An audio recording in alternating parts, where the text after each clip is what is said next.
So looking at that and looking at, the culture that we want to kind of create for Ethos, looking at the culture of Ethos, how have you sort of, tried to change that, or what have you tried to sort of instill amongst the Ethos culture? Yeah. So when I came into Ethos in 2020, it was in the pandemic. So I've been here, I think, a year and a half, maybe not even that. So started in the pandemic and really tried to understand what the culture is, because I respect the history and, really what the culture is that exists. And I'm not a believer in culture takeovers. I think that culture is always dynamic. It's not static. It needs to evolve as the people evolve and as the organization evolves. And so one of the things that I did when I first came in was form the partnership with Gallup. Mm, And because I knew I couldn't go out and experience all of the hospitals for myself because we were in the middle of the pandemic, to me, that was one of the first early insights I could gain into how do our people feel about working at Ethos.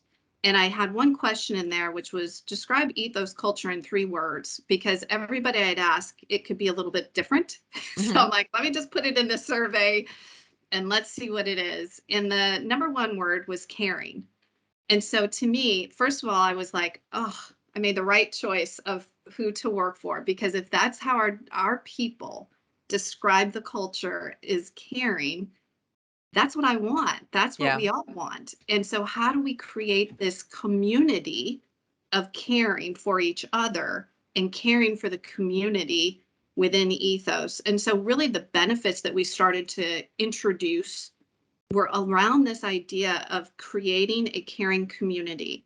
And it's rooted in the values that we have. So while the culture is always going to be kind of ebbing and flowing right. and based on the behaviors that are really being felt at that particular time within the organization, the behaviors really have to be underpinned by the values.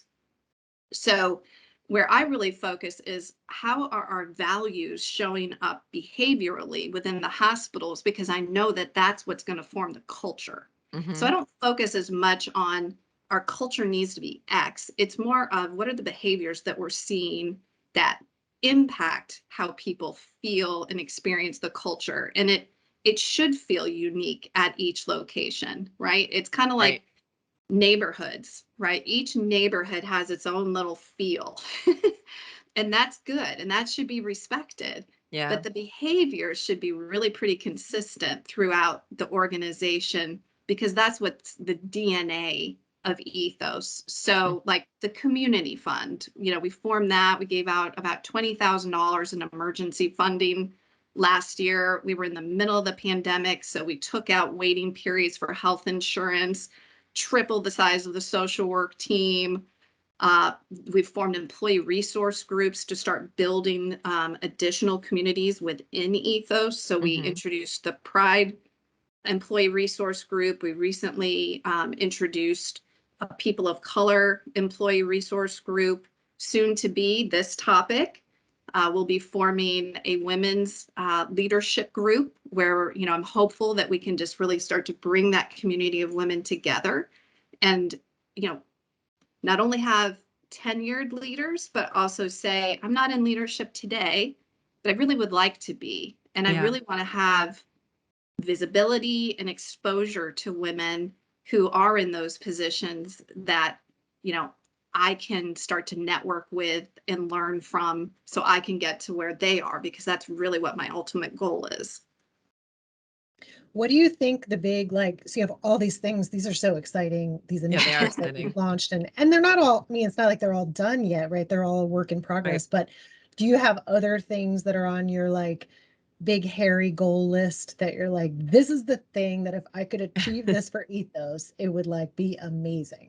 Well, I related, but really kind of in foundational is just around building this learning ecosystem at Ethos. So, we have really exceptional people, really great people, but we haven't shown them the opportunities of where they can grow. And so, as part of Gallup, we have exit surveys. And so I read the exit surveys, I read the onboarding surveys, that starts to give me, again, combined with our engagement Q12, that really gives me the direction that I need to head, because that's what our people are saying. So what I'm seeing and hearing right now is around learning and development, really focusing on individual development plans, career pathing, succession planning. We have a mentor program that we're going to be introducing later this month also. And so really where I'm focused a lot is on this learning ecosystem of saying, we have this great partner with VetBloom and a great learning management system and tool, but we need additional resources for our people that connect to VetBloom, but also sit a little bit differently than just what we can see within that portal. So I'm super excited about that coming up.